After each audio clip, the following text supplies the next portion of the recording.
ఇప్పుడు డాక్టర్స్‌కి చూసుకుంటే, వైద్య రంగంలో చూసుకుంటే ఏఐ ఎలా యూజ్ అవుతుంది? అక్కడ గూడా ఏఐ వచ్చేసింది. దాని గురించి చెప్పండి. వైద్య రంగంలో చాలా చాలా ఉపయోగపడుతుంది. రష్యా వాళ్ళు క్యాన్సర్‌ని ముందే కనిపెట్టడానికి ఏఐని యూజ్ చేశారు. హుహు. చాలామంది ఏంటి అనంటే ఇప్పుడు ఎప్పటినుంచో మనం వాడుతున్నాము. లాప్రోస్కోపిక్ సర్జరీ అంటాము, రోబోటిక్ సర్జరీ అంటాము. రోబోటిక్స్ అంటే కూడా ఏఐ. అదే. అండ్ ఇంకొకటి ఏంటంటే ఇప్పుడు యూజ్ కేసెస్ చాలా వచ్చాయి. డేటా అనాలిసిస్‌లో వాడుతున్నారు. హుహు. సో, ఇప్పుడు వాళ్ళ దగ్గర ఒక 30 డిఫరెంట్ కేసెస్ వచ్చాయనుకుందాం. ఈ 30, 40 డిఫరెంట్ కేసెస్‌లో ఏంటి అనంటే డేటా అనాలిసిస్ చేసి అసలు ఈ కేస్ ఎందుకొచ్చింది? ఏ ఫ్యాక్టర్ వల్ల జరుగుతుంది? అండ్ ఇందులో సివియారిటీ ఏముంది? మీరు ఇంతకుముందు చెప్పినట్టు యెస్. సివియారిటీ ఏదుంది? సివియారిటీ. సివియారిటీ బట్టి ఎవరికి నేను దేనికి ఫస్ట్ ఫస్ట్ ట్రీట్మెంట్ ఇవ్వాలి? సర్జరీ అవసరం. దేనికి ఫస్ట్ సర్జరీ అవసరము? అండ్ ఇది డేటాను అనాలిసిస్ చేసి ఇటువంటి జనరల్‌గా వస్తున్నప్పుడు ఏ టైప్ ఆఫ్ మెడిసిన్ పనిచేసింది? హ్మ్. ఏ టైప్ ఆఫ్ మెడిసిన్ పనిచేయలేదు?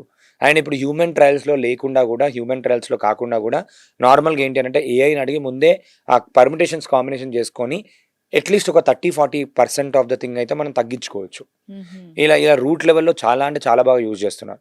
ఓకే. ఎందుకంటే everywhere it's all about data, sampling, test చేయడం అన్నీ దీస్ థింగే కదా మ్యామ్. హ్మ్. సో, మెడిసిన్ అన్నా కూడా రిజల్ట్ టెస్ట్ చేస్తాం. రిజల్ట్స్ ఏమేమొచ్చాయి? దీనివల్ల రిజల్ట్స్ ఏమొచ్చాయి? ఈ ఫార్ములా ఏముంది? అన్ని ఫార్ములాలు మనం గుర్తుపెట్టుకోలేము. అవును. టెక్నాలజీ గుర్తుపెట్టుకుంటుంది. ఇది ఎలా చేయాలి? ఇదేంటి? ఈ కాంబినేషన్ చేస్తే ఏమొస్తుంది? అని కూడా దాన్ని అడగొచ్చు. అండ్ ఆల్సో ఇప్పుడు ఈ మధ్య కాలంలో ఏమవుతుందంటే ఫ్యామిలీ హిస్టరీ కూడా డేటా అంటే ఏఐకి ఇచ్చేసిన తర్వాత ఫ్యూచర్‌లో అంటే పుట్టబోయే పిల్లల గురించి మనం అవును. ప్లాన్ చేస్తున్నట్లయితే వాళ్ళ గురించి కూడా చెప్తుందట ఏఐ. అవును. అలా చెప్తుంది. అండ్ ఇంకొకటి ఏందనంటే ఐవీఎఫ్‌లో వాడుతున్నారు. ఏఐ బేబీస్ వచ్చాయి. చాలా అసలు హ్మ్. మీరు యూ కాంట్ ఈవెన్ ఇమాజిన్ కొన్ని థింగ్స్ చెప్పకూడదు గానీ, ఇంకా నెక్స్ట్ లెవెల్ థింగ్స్ మెడికల్ దానిలో అదే ఇక్కడ జరుగుతున్నాయి. ఏమనుకుంటున్నారంటే ఇప్పుడు డాక్టర్స్‌ని కూడా ఏఐ రీప్లేస్ చేసేస్తుందా? డాక్టర్స్ యొక్క క్రెడిబిలిటీని సీ రీప్లేస్ చేస్తుందా అంటే రీప్లేస్ కొంతవరకు యాక్సెబుల్‌గా చేస్తుంది అని చెప్పుకోవచ్చు ఎవ్రీవన్‌కి. ఫర్ ఎగ్జాంపుల్ ఏమైపోయిందనంటే ఈ మధ్య సోషల్ మీడియాలో ఫేక్ క్రియేటర్స్ ఎక్కువైపోయారు. హ్మ్. Fake creators.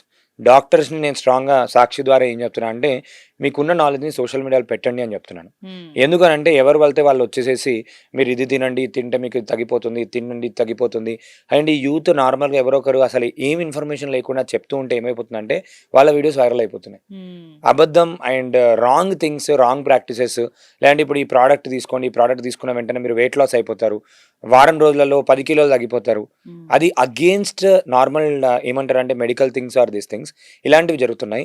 ఇక్కడ అథెంటిక్ పీపుల్ ఎవరంటే డాక్టర్స్. దయచేసి డాక్టర్స్ కాంటెంట్ క్రియేట్ చేయమని చెప్తాను. అదే. అండ్ ఈ ఆ! యూజ్ కేస్ గురించి మీరు ఇంతకుముందు చెప్పినట్టు మాట్లాడితే ఏంటి అనంటే చాట్‌జిపిటి ఒక నార్మల్ సాధారణ వ్యక్తికి ఏంటి అనంటే తన రిపోర్ట్స్‌ని అప్‌లోడ్ చేసుకొని, రిపోర్ట్స్ అప్‌లోడ్ చేసి తనకొచ్చిన డిసీజ్ ఏంటి? సివియారిటీ ఏంటి? ఏంటి? అని చెప్పి చెప్తుండే. ఇప్పుడు కొన్ని ఆపరేషన్స్ అవన్నీ గూడా ముందే వాళ్ళు డిపెండ్ అవి కన్సల్టేషన్ గూడా దాన్ని అడిగి తీసుకుంటున్నారు. అవును. లాస్ట్ ఒక 2 మంత్స్ వరకు అట్లా జరిగింది. హుహు. జరిగినప్పుడు మన చాట్‌జిపిటిలో ఏంటి అంటే ఒక రెస్ట్రిక్షన్ తీసుకొచ్చారు. హుహు. కొంత లిమిట్ వరకు మాత్రమే చాట్‌జిపిటి ఆన్సర్స్ ఇస్తుంది. దాని తర్వాత ఆన్సర్స్ ఇవ్వదు. హుహు. సో, అదైతే ఉంది. అండ్ డాక్టర్స్‌కేమంటే డాక్టర్స్ యొక్క ప్రొడక్టివిటీ పెంచుతుంది అని చెప్పుకోవచ్చు.